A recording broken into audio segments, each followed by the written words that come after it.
1509 korkunç bir deprem. Ve bu deprem döneminde 2. Bayezid ulema ile görüşüyor. Bu depremin sebebi nedir? Yer kabuğu altındaki sıkışmadır hünkârım. Peki bu yer kabuğu altındaki sıkışmayı gidermek 45 gün sürünce ya bu bitmeyecek mi diyor insanlar. Evlerine giremiyorlar 1,5 ay boyunca kimse. Bu bitmeyecek mi? Bu yer altındaki gaz dışarı çıkana kadar bitmeyecek. Çünkü artık gaz birikmiş. Demek ki bir günde çıkmıyor. Hani yanardağ patlaması gibi bir günde çıkmıyor. Durmadan vuruyor. O zaman diyorlar ki bu gazı daha hızlı çıkartıp yer kabuğunu, İstanbul'u rahatlatmanın yolu ne ola?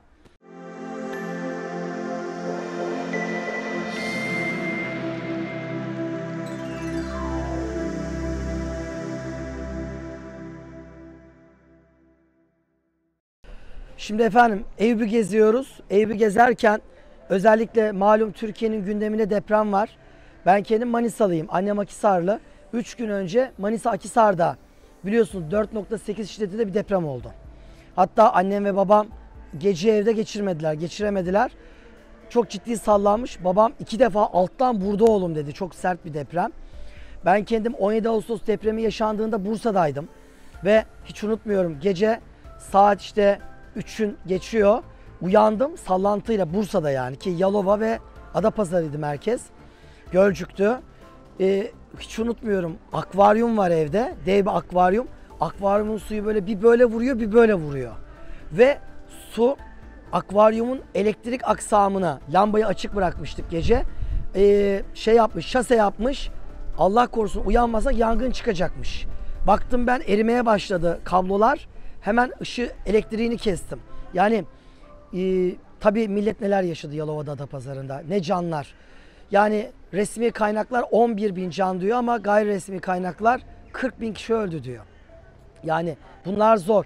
Tabii her bir deprem olayı bizi alıyor tarihe götürüyor. Ve biliyorsunuz dün akşam da Elazığ depremi oldu. Kaçtı? 6,8 şiddetinde bir deprem oldu. Ben şimdi Eyüp'teyiz. Size çok enteresan bir şey anlatacağım. Bakın şu an tamamen demir saçlarla kaplanmış bir kutu. Kutunun ağzında da bir kilit var. Kilitlenmiş. Bunun şahsında bir depremden bahsedeceğim. Ne demek bu? Yani bunun bir kapağı var. Kapağı kimse açmasın diye. Neden etrafı demirle kaplandı? Neden kapak açılmasın? Bu nedir? Ne anlama geliyor? Bir tarihçi olarak anlatacağım ama. Ben jeolog değilim. Deprem uzmanı değilim. Yani burada kalkıp deprem konusunda ahkam kesmek istemiyorum. Ya mesela jeolog olup da tarih konusunda ahkam kesenler var biliyorum. Ben o hataya düşmeyeceğim. Ama bir tarihçi olarak tarihteki depremlerden misal vermek istiyorum. Rabbim rahmet eylesin bu depremlerde şehit olanlara. Kalanlara da Rabbim sabırlar versin diyerek başlamak istiyorum sözlerime. Hiç kolay değil. Şimdi tarihte Osmanlı'da çok ciddi depremler oldu. Bu depremlerden bilinen en eski deprem 1509 depremidir. 8 şiddetinde bir depremdir. 8 şiddetinde tam 45 gün sürmüş bu deprem. 45 gün. Yani artçılarıyla beraber. Tabii ki asıl deprem ilk deprem. Ve o deprem geldiğinde İstanbul'da tam 109 tane cami yıkılmış. 109 cami ve 1117 tane de ev yıkılmış. Yani 1000 küsür ev yıkılıyor, 109 cami yıkılıyor ve o günlerde Osmanlı padişahı Sultan II. Bayezid Han 1509 depreme. Bu depreme halk kıyameti sura diyor. Yani küçük kıyamet diyor. Millet tabi Allah'tan evler ahşap. Ahşap olduğu için betonerme değil, can kaybı çok olmuyor.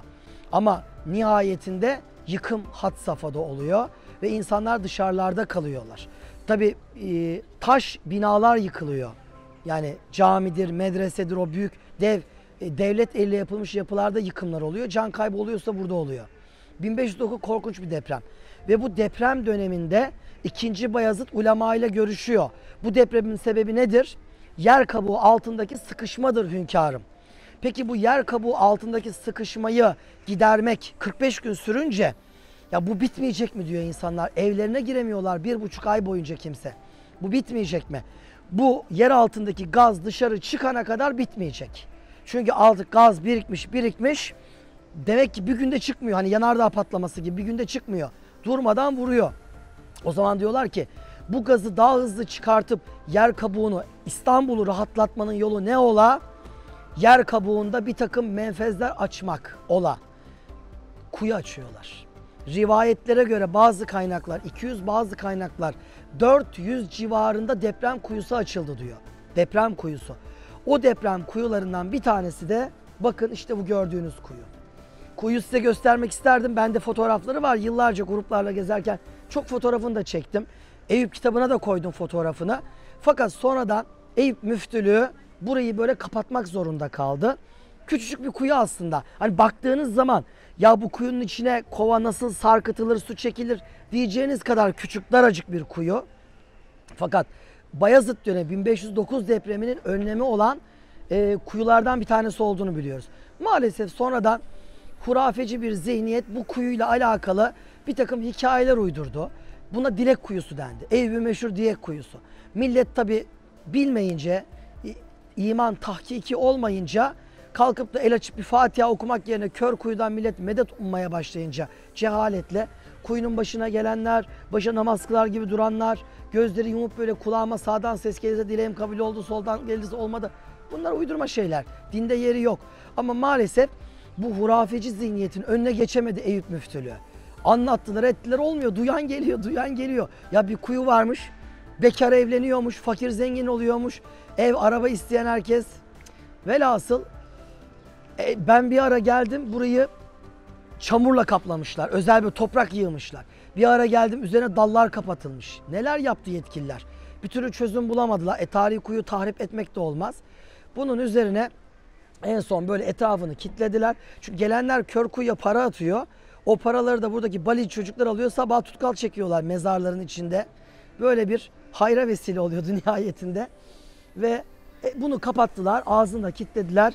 Böylece Eyüp'ün meşhur deprem kuyusu da kapatılmış oldu. Bu 1509 depremiydi. Mesela 3. Mustafa'nın padişah olduğu yıllarda 1766 depremi meydana geldi. 1766 depremi korkunç bir depremdi. İstanbul'un yarısı yıkıldı. Fatih Sultan Mehmet'in yaptırdığı camilerin hepsi yıkıldı. Mesela Eyüp Sultan Camii, bakın tam arkamızda. Eyüp Sultan Camii bu depremde ağır hasar gördü. 3. Mustafa onu tamir ettirdi. 3. Mustafa dönemindeki bu depremde Fatih Camii tamamen yıkıldı. Fatih Camii, Fatih'in yaptırdı. Bakın bugün gittiğiniz Fatih Camii 3. Mustafa sıfırdan yaptırmıştır.